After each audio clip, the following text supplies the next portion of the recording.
શહેરમાં એકલી રહેતી યુવતીઓની ગાયબ થવાની સંખ્યામાં થઈ રહ્યો છે વધારો. કોણ કરી રહ્યું છે એમને ગાયબ?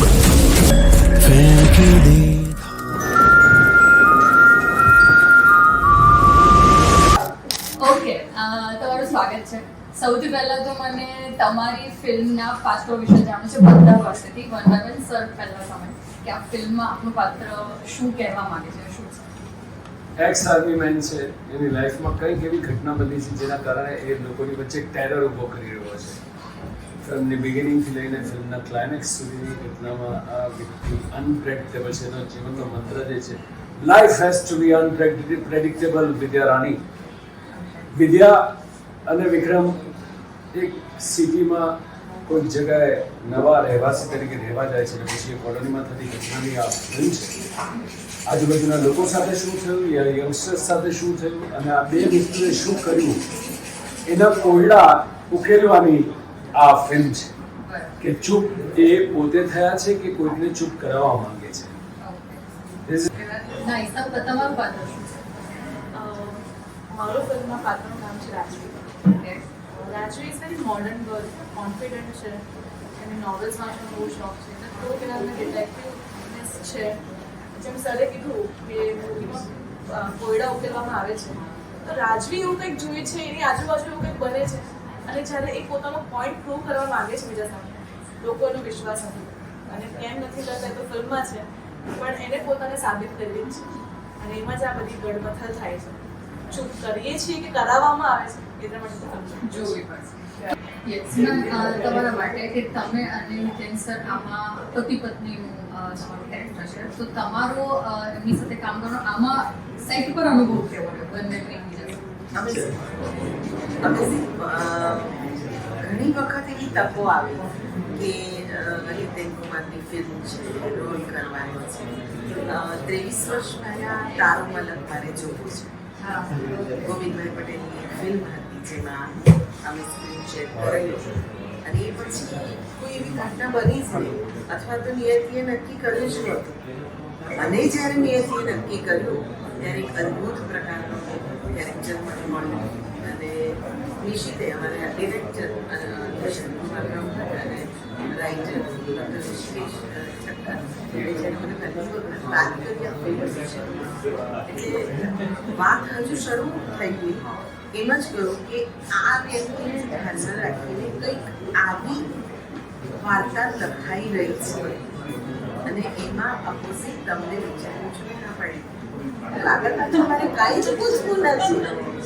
બેઝિકલી થિયેટરની એક્ટ્રેસ, થિયેટરના કલાકારો માટે ઘણી લાગણી પ્રકારની એમાં એક સમજણ પડી. બહુ વચ્ચે પ્રયત્ન કર્યા 3-4 પ્રોજેક્ટમાં અમે ભેગા થવાના, પણ ક્યાંક ને ક્યાંક કશું ખૂટતું હતું. કદાચ એ ડિસ્ટાઇન નહોતું. આ રોલ એવો હતો કે જે અમારે એની સાથે બહુ ભાગીને એ પ્રકારનો રોલ અમારે નહોતો. આઈ વોન્ટેડ ટુ પ્લે કે મારી સામે એ હોય, અમે લોકો સાથે ન્યુક્લિયર તરીકે કામ કરી શકીએ. એ મોકો ઈશ્વરે આપ્યો. It was nice experience working with. હેમંતભાઈ, તમારા માટે કે આ સેટ પર મતલબ ફિલ્મ એક થ્રિલર છે અને આઈ થિંક એક ઘરમાં જ આખી વાત પતી જાય છે, તો સેટ પર અમે તમારો આઈ થિંક કોમેડી કેરેક્ટર છે થોડું, તો સેટ પર પણ એ મજાક મસ્તીનો માહોલ રહેતો હતો ને રહેતો હતો, કોણ રાખતું હતું એ દરેક સેટ ઉપર મારી જવાબદારી હોય છે.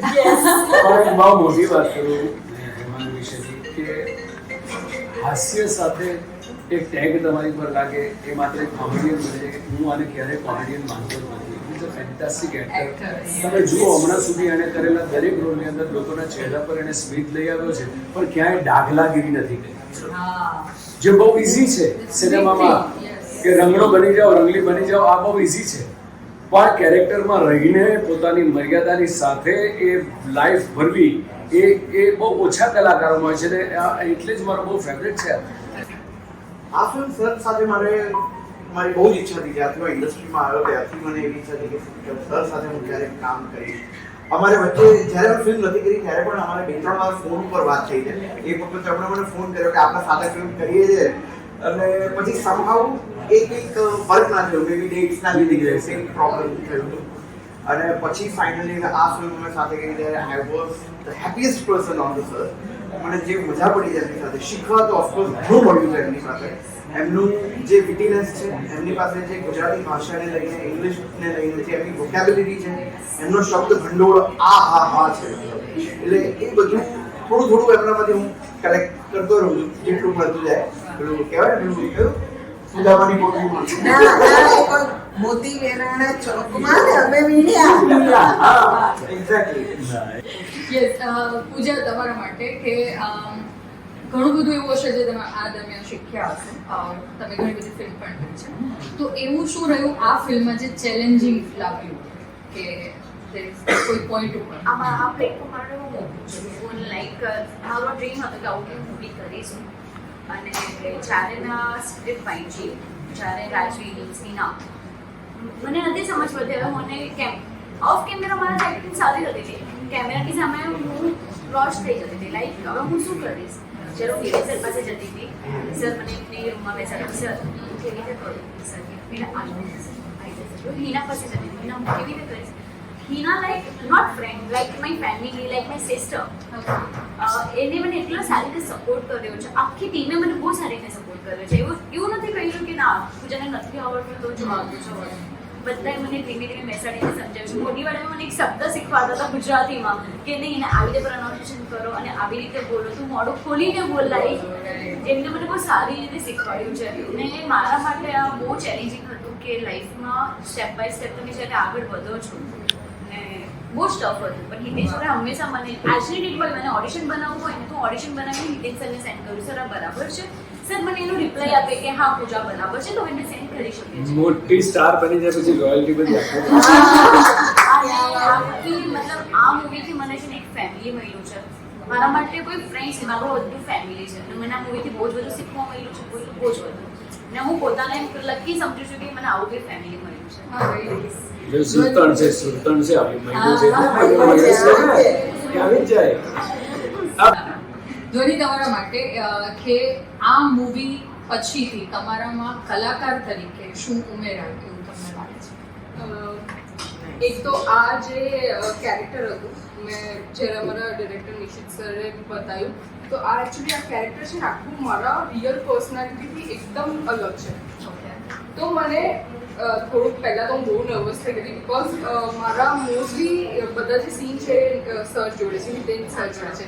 તો ફર્સ્ટ ટાઈમ જ્યારે મારો સીન હતો તો ઓબ્વિયસલી સર આટલા લેજન્ડ છે, જેમ આપણા બોલિવૂડમાં અમિતાભ બચ્ચનજી છે, એમ ગુજરાતી ઇન્ડસ્ટ્રીમાં તો પહેલાં તો મારાથી એક્ટર્સ લાગે હું એટલી બધી નર્વસ થઈ ગઈ હતી ઓન સેટ.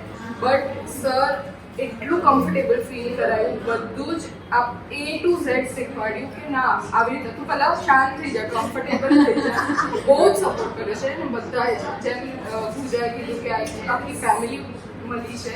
સો યસ, બહુ જ મજા આવી. ને આ એક નવું કેરેક્ટર મારામાં એડ થયું છે, જે મને એવું લાગતું હતું કે હું ક્યારે આવું કેરેક્ટર હું ના કરી શકું બિકોઝ આ આઉટ ઓફ માય બોક્સ છે. બટ આ મૂવીથી હવે મને કોન્ફિડન્ટ આવી ગયો છે અને હું કરીશ આવા કેરેક્ટર ઉપર ગયા છીએ. હવે એક ફની ક્વેશ્ચન, તમારે કોઈ એક વસ્તુ કે વ્યક્તિને ચૂપ કહેવું હોય તો કોને કહેશો ચૂપ? આપણો સવાલ લો.